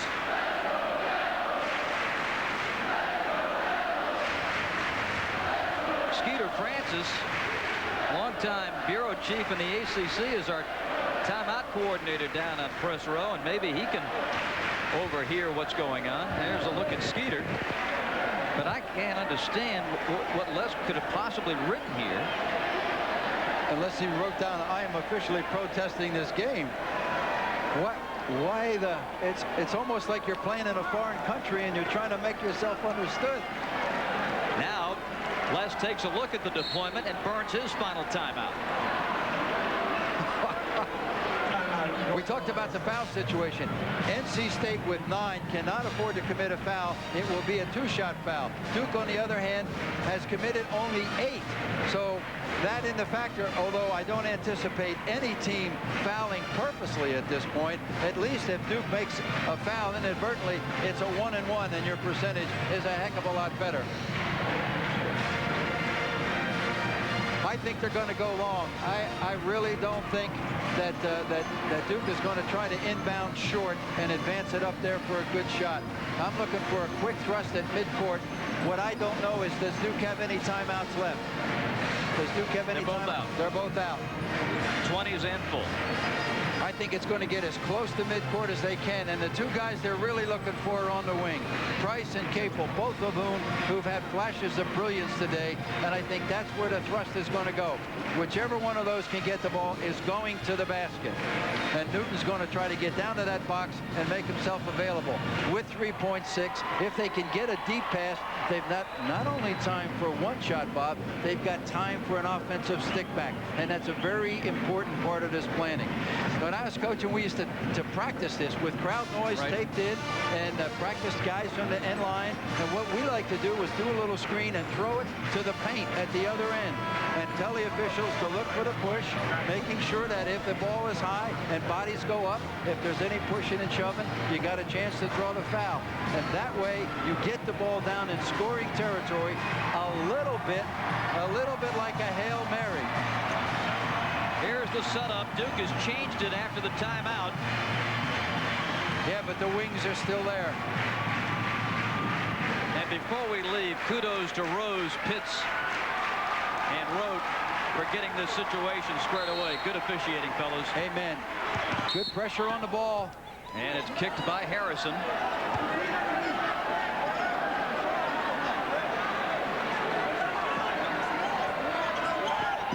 Collins gets it into Newton. Turns, gives to Capel. Capel spinning. Capel beats the horn. Misses it, and we've got overtime. Shades of Carolina. Could Capel do it again? This time it went a little long. And we've got overtime in Durham. 70-70. The 5-minute overtime period coming up next.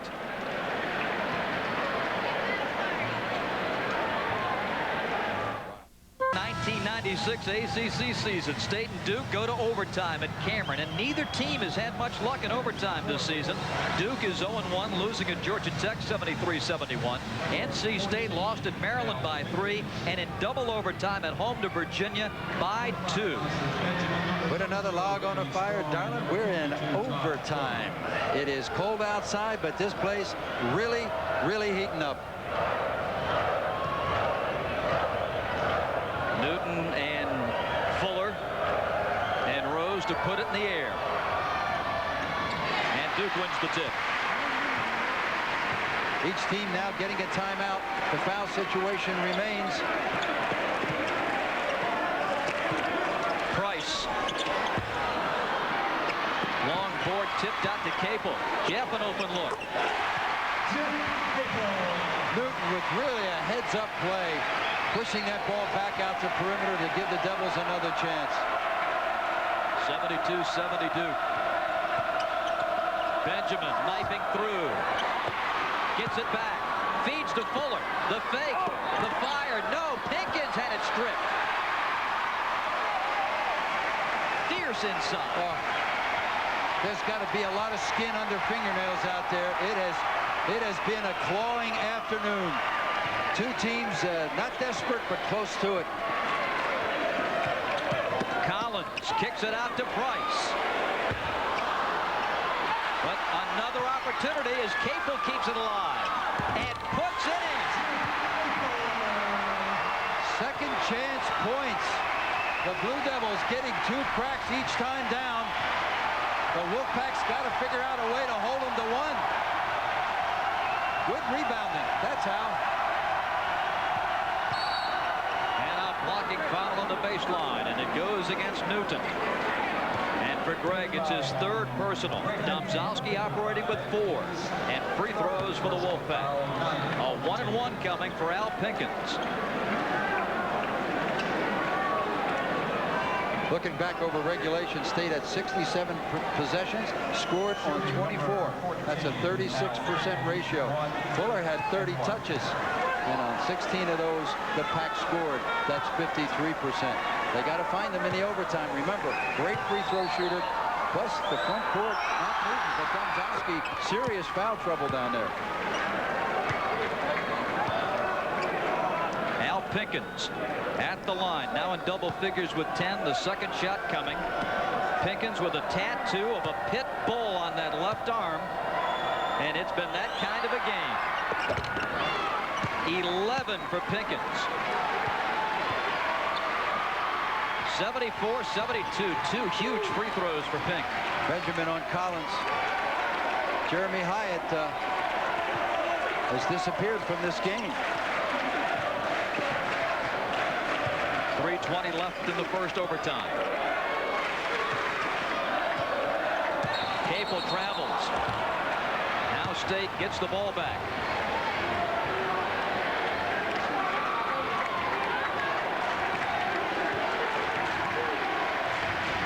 Interesting look at the two coaches. Krzyzewski stoic. Robinson still very active, sweating profusely in that red sweater. The 11th Duke turnover gives State a chance to tie with a 2. Fuller trying to get big inside. Pickens calls a timeout. The only timeout State has in overtime, and they use it right here to save the possession. 2:55 left in the first overtime. 74-72 Duke. 2-point lead over the Wolfpack. We have 2:55 left in the first overtime here at Cameron Indoor Stadium. Another to add to the list of NC State's close games. These are the ACC losses, but keep in mind they beat Florida State by 6 at home. They won at Clemson by 3, and they beat the Tar Heels by 3 at Reynolds. This is what's happened to them in their defeats. Well, you turn those around, they could be 8-3, like 3-8. Let me just say this before the conclusion of this game. As a former State player and an alum, I'll be very disappointed if NC State does not live out the full contract to Les Robinson. He's obviously made improvement in academics, and this team is competitive in the toughest league in the country, and he should have the full time of his contract. Last touched by Fuller.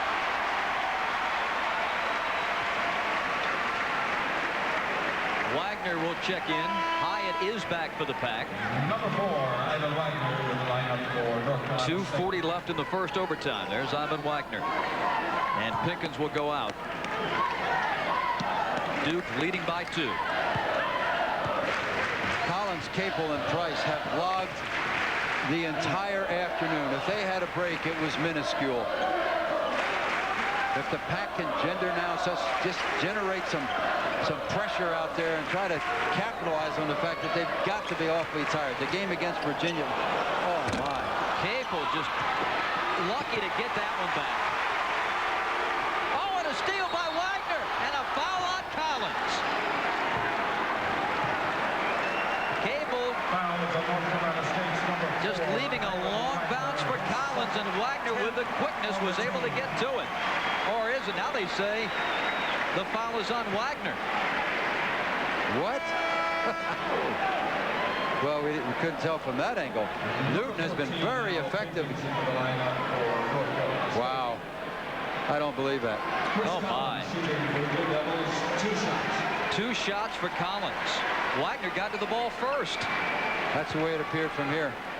Of course, we're up here. I got pigeons, and these pigeons are getting restless. It's been noisy and hot in here, and they want all of us to go home.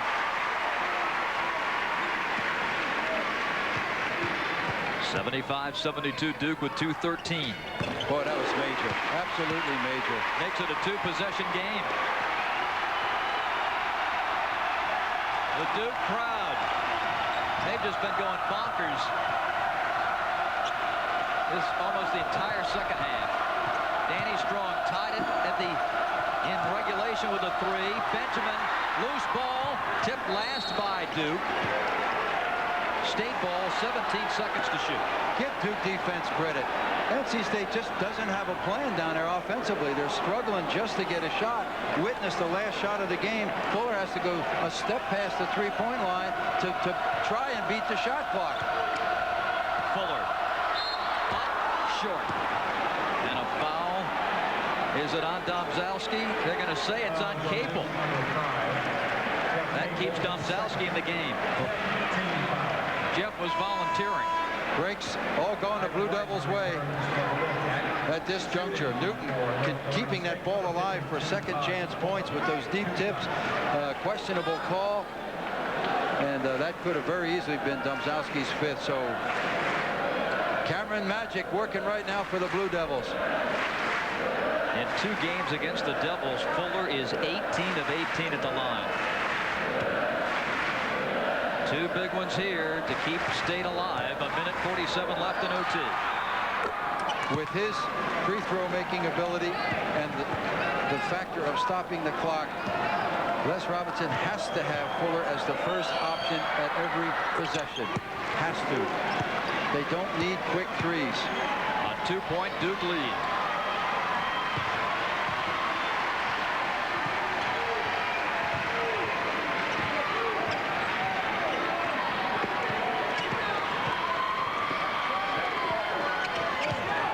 Capel Capel.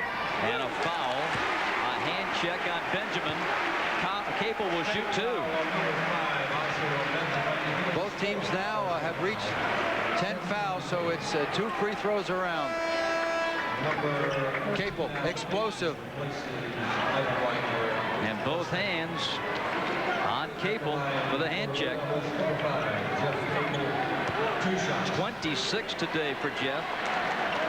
2 away from a career high, and he can match it and give Duke a 4-point lead.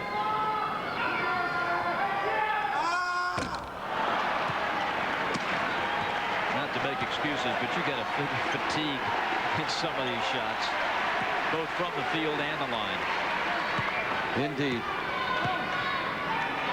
If State's bench, the depth, if it's going to play a role, it's got to be now. 1:30 to go.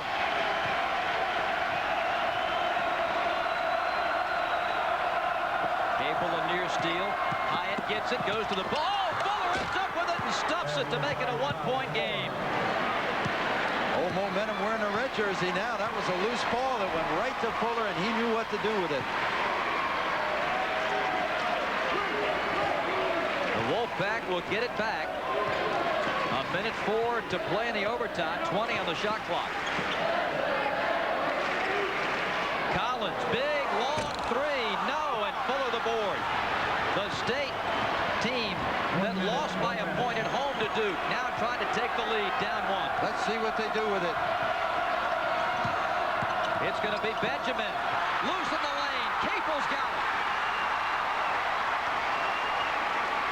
Now Duke can milk the shot clock. The Duke defense saves them again.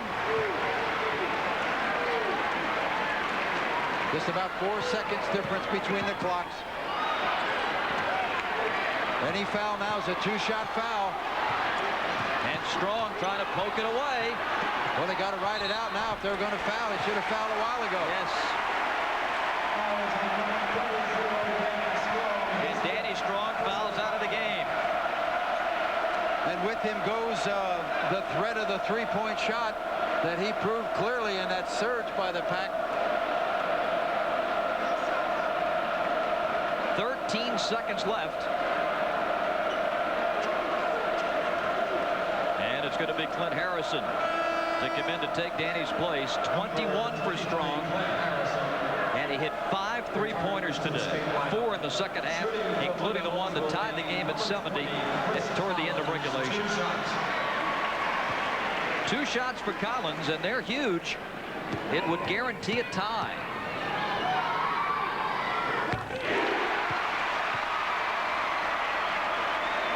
Curtis Marshall, one of the key players in the drama in Raleigh, still on the bench. Duke by 3. And the Blue Devils take a timeout.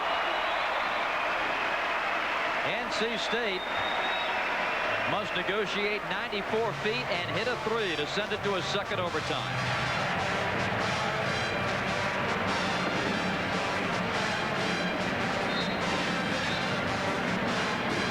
The Blue Devils leading NC State. In 3-point shooting today, NC State has hit 7 out of 23. And Danny Strong with 5 of the 7.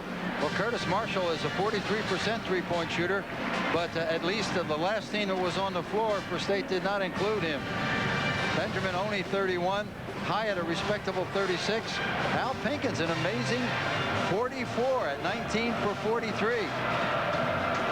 State sends out Harrison, Hyatt, Fuller, Marshall, and Pinkins.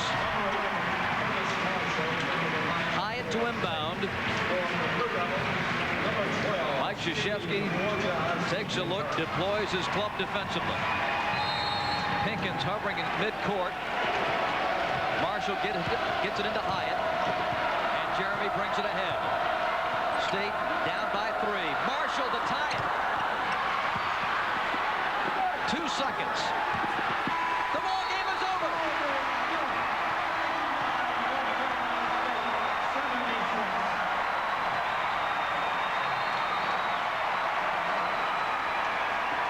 Marshall got off a 3, but it was a long 3, and the the Pack couldn't claim it and kick it out for another opportunity.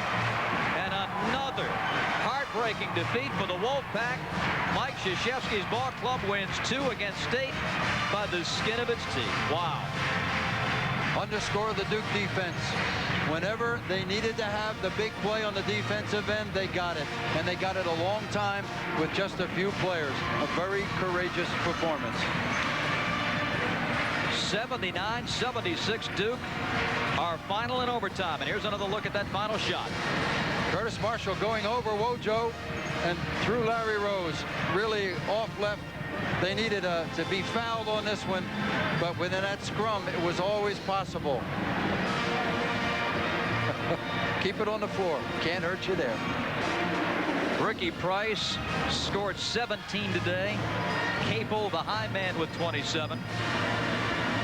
Duke improves with the victory to 15-10, and they pull up to 6-7 in ACC play, and they'll look back, if they do indeed get an NCAA bid, to 2 games against the Wolfpack that might possibly put them over the hump. This is the final play of regulation. Todd Fuller with a 3 to win it. But as Pinkins rebounded the ball, the shot clock hit 0. That was a shot clock violation because Fuller's shot did not draw iron. After many minutes of consultation, the officials made the right call, gave Duke the ball with 3.6. Capel's shot at the end of regulation was no good, and we went to overtime, tied at 70. And in the extra period, NC State had a big turnover on its possession against that Duke defense, and the Devils are able to pull it out by 3.